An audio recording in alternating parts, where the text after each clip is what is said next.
Hello everyone, this is Tholin, and today we are going to have a look at some tips that can improve the performance of a Retroid Pocket 2. I have received the Retroid Pocket 2 a couple of weeks ago. There is also an unboxing and first impressions video that you can find available in my channel. I will put also the link in the description. Now this is a great device as we have already covered, but there are a lot of settings that you have to play and mess with in order to achieve the maximum performance. There will be two types of tips for the Retroid Pocket 2.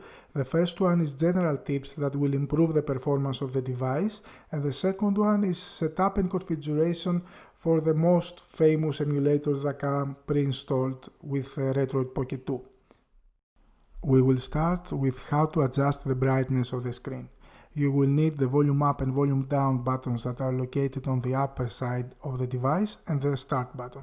You can hold the start button pressed and then you can adjust the brightness with the volume down and volume up buttons. Do that both in the menu and in game to adjust the performance of the game and how it looks like. One of the key features of the Retroid Pocket 2 is the mouse mode that you can enable by holding the home button for 2 seconds. Here you can also adjust the speed of the cursor by pressing the D-pad to the left or the D-pad to the right. Click left on the D-pad to make it faster and right on the D-pad to make it slower. After you do that, you should also go to the toolbox to adjust your joystick mode. There are 3 available joystick modes, the first being the analog square, in which the system recognizes only up, down, left and right movement of the joystick. The second one, which is the circle mode, where the system recognizes every movement of the analog stick, and I suggest you change your settings to that one. And the third one, which is the RetroArch mode, in which the RetroArch emulator does not recognize the analog stick. The third and most important setting is to go to the toolbox, and there you will find how to manage your background processes.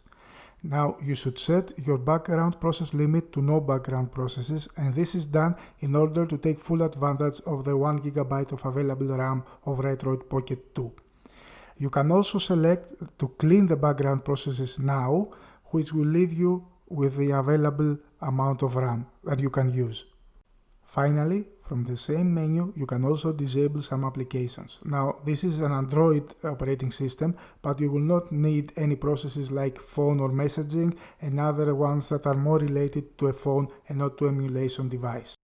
Moving on, we will now check some settings that can be applied to the famous emulators that come pre-installed.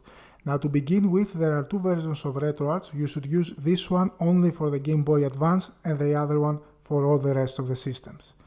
The most crucial one is to go to the configuration file and save your current configuration. Otherwise, the system will not keep your changes and you have to reapply them whenever you run the emulator. RetroArch is based on cores. Cores are different files that can be utilized to run emulation on different and separate systems. There are a lot of them pre-installed, but you can also download them, and I will have in the description a list with the ideal cores for every of the most common systems that you are going to use in the Retroid Pocket 2.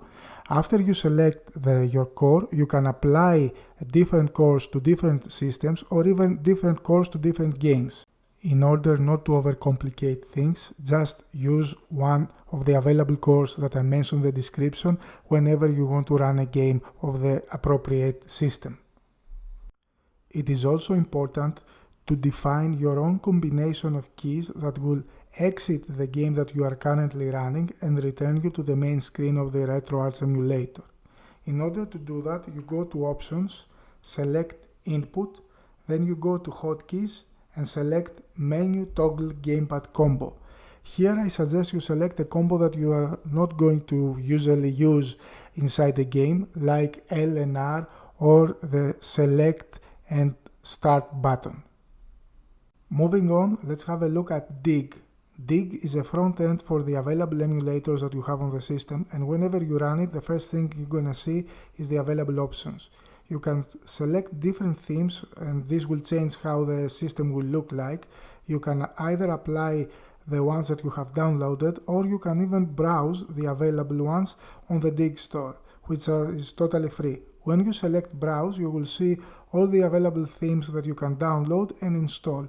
By selecting one of those available themes, it will take you to the appropriate screen where you will see how the emulator will look like if you apply this theme, and then of course the available download option. We can choose to download this theme, and then it will take you to another screen which reminds of WeTransfer, where you will have the option to get the file to your Retroid Pocket system. After you download it, it will be available in the Browse section under Themes, where you can choose it and apply it to Dig. Back in the main options, you can select ROM scanning to either scan manually or automatically for the ROMs that you are currently having in your Retroid Pocket 2. After the scan is complete, you can go to Systems, where you will find the available consoles for which you have downloaded ROMs. You can select the system and you will find the available ROMs below it.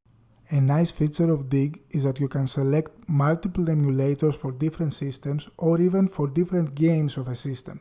So you can choose emulator A for the game Donkey Kong or emulator B for the Mario game. In order to do that, you select the system, you go to a game, and then you press R. When you do that, a new menu will appear. You will go and select Manage Systems, and from here you can apply different settings or even choose your own emulator to run the particular game. After you select your emulator, you can go back to the actual system or the game, select it again, and when you press play, it will run on the appropriate emulator. That is all for today. I hope you found those tricks useful, as they can make your experience with Retroid Pocket 2 quite better and improve its emulation performance.